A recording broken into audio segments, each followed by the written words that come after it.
Hello everybody, welcome to our second tutorial for ABXM1103, Men, Society and Culture. Okay, so we have discussed few topics from our first tutorial.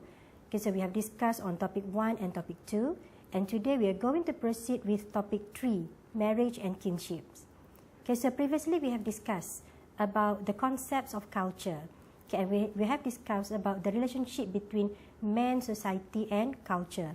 And we have also discussed about the research methodologies in anthropology. Okay, so today we want to go through a new topic on marriage and kinship. Okay, for this topic, the focus is on studies about the institutions of marriage and kinship and its importance to social continuity. Okay, but when we study about marriage and kinship at this moment, we are going to focus from anthropological perspective. Okay, so it is not from the layman understanding about marriage and kinship. Okay. So among the learning outcomes that we are going to learn, okay, by this tutorial, okay, the first one is to define marriage. Okay, and by the end of this session, you need to be able to list the functions of marriage, okay, and you need to be able to explain how economic exchange considerations influence marriage. Okay, you need to define the kinship and explain systems of descent. Okay, it's either from patrilineal and matrilineal systems. Okay, the first one, let us define what is marriage. Okay. So there are a lot of interpretations about marriage. Okay, so the first one, according to Ferraro, okay, in 2006, marriage is a series of customs formalizing the relationship between male and female adults within the family. Okay, and then based on New Dictionary of Sociology, okay, it is stated that it is a socially sanctioned sex relationship involving two or more people of the opposite sex, whose relationship is expected to endure beyond the time required for gestations and the birth of children.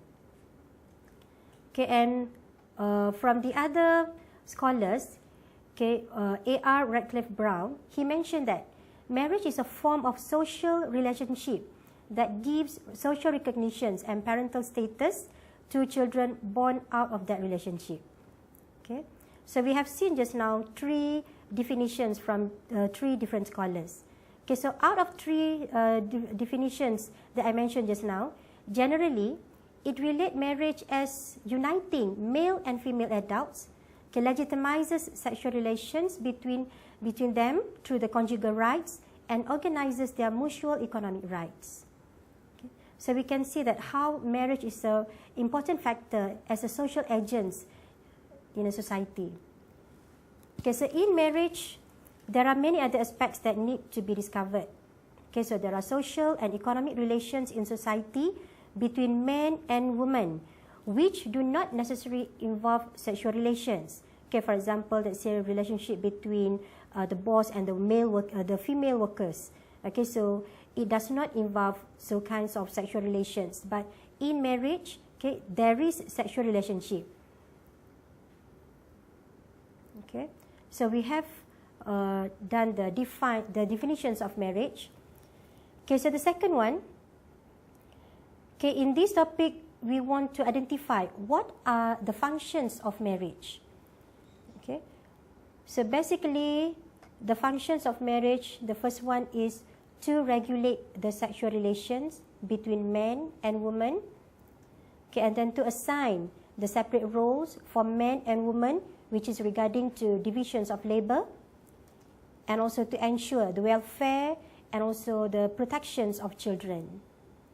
Okay, So let us see about the first functions. Okay, that is to regulate sexual relations between men and women.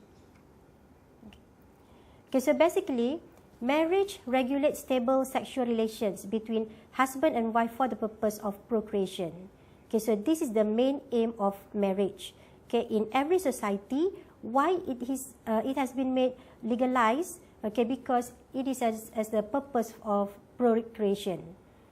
Okay, because we have seen that there are many cases whereby when the men and women actively involved in free sexual, then they tend to dump the babies. Okay, so it gives a very bad impact to the society.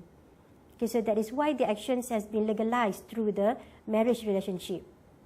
Okay, the second function, which mentioned that it is to focus on the divisions of labor between men and women. Okay.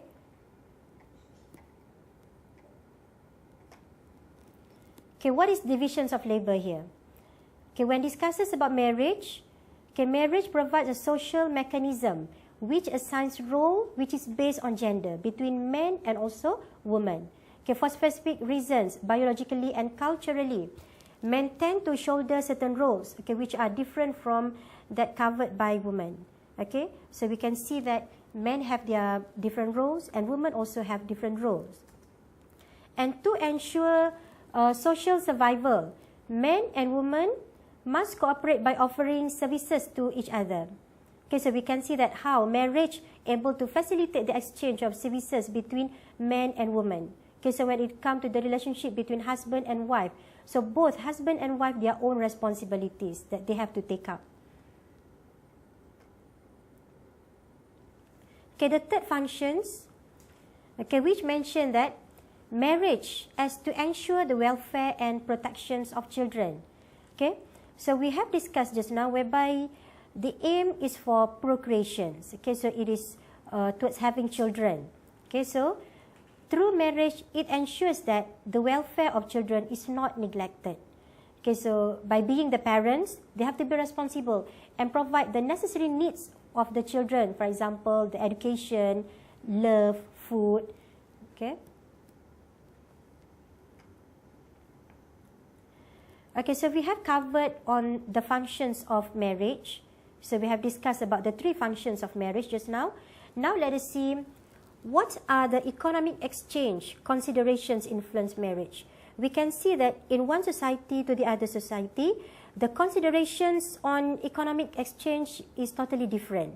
Okay, so let's see what are the differences, okay, and how from one society to the other society, the exchange considerations may influence them.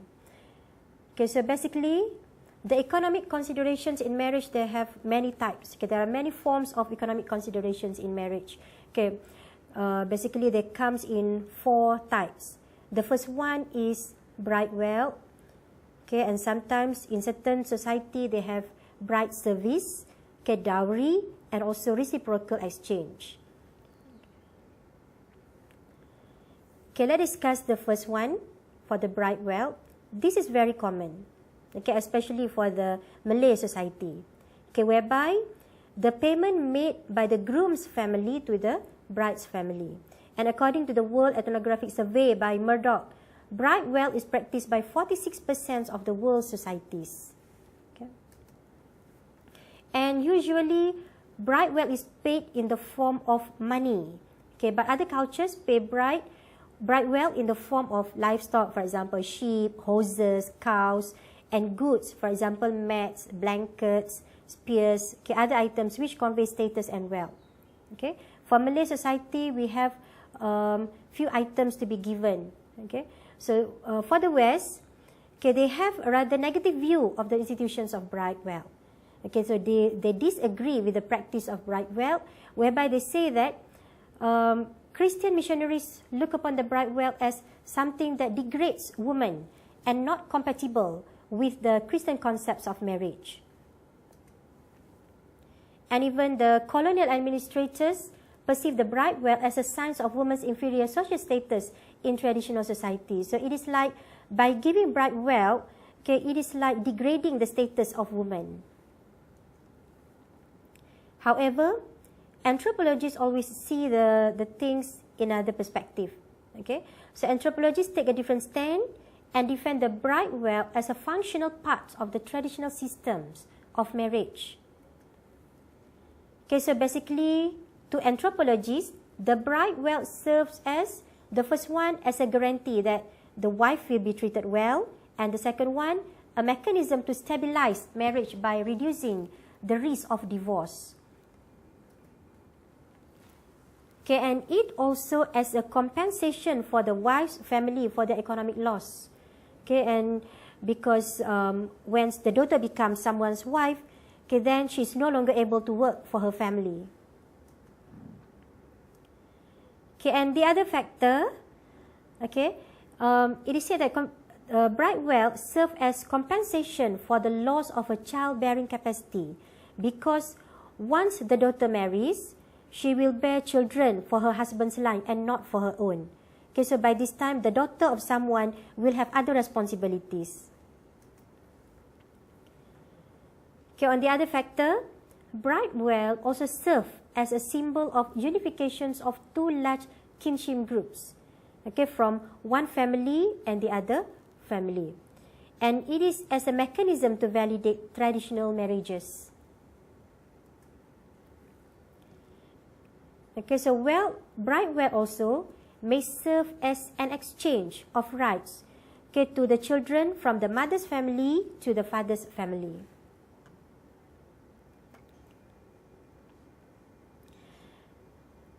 Okay, the other economic considerations in marriage, okay, we're going to discuss about bride service. Okay, so this one may be not familiar to most of us. Okay, so let us see what bride service is. Okay, bride service is often practiced in rich societies with plenty of material sources to serve as a basis of exchange. Okay, but in a small-scale societies without much material sources, money or goods, bride service is practiced instead. Okay, so bride service happens when the groom offers his service to the bride's family, and bride service is often practiced by nomadic societies which hunt its food. Okay, for example, you can see in the picture of the slide, okay, the Johansi tribe in Namibia. They select potential husband based on their hunting capabilities.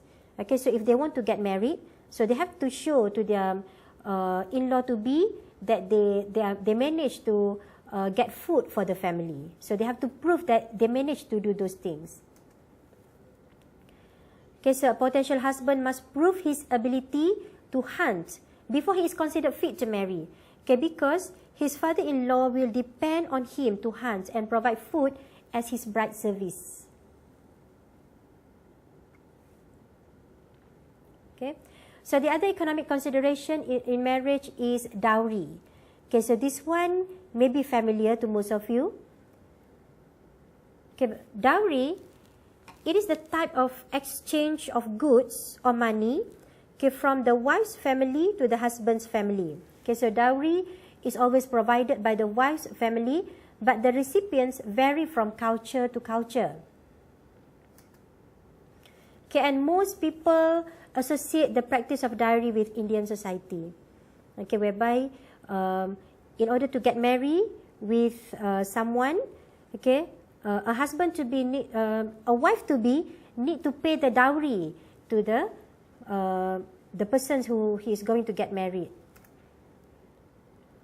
Okay, so this practice may sometimes lead to abuse, leading to dowry death, where the wife is killed or commits suicide. Okay, when it comes to certain situation, whereby when they get married, and then the family feel like the wife is not be able to fulfill the duty. Okay, so sometimes they might kill the wife. Okay, so this is what is known as dowry death, because the family feel not satisfied with the wife. Okay, the other economic consideration, it is about reciprocal exchange. Okay, so this practice has been done in the Pacific region and amongst the Native Americans, okay, which involve the equal exchange of gifts between the husband's family and also the wife's family. Okay, and it demonstrates that marriage all over the world, not just a union between man and woman, it also represents the unifications of two families. Okay, so we can see that out of many economic considerations just now, whereby it is just to show that in order to start a family, they need to unite the two families, okay, by having the exchange of materials, exchange of goods.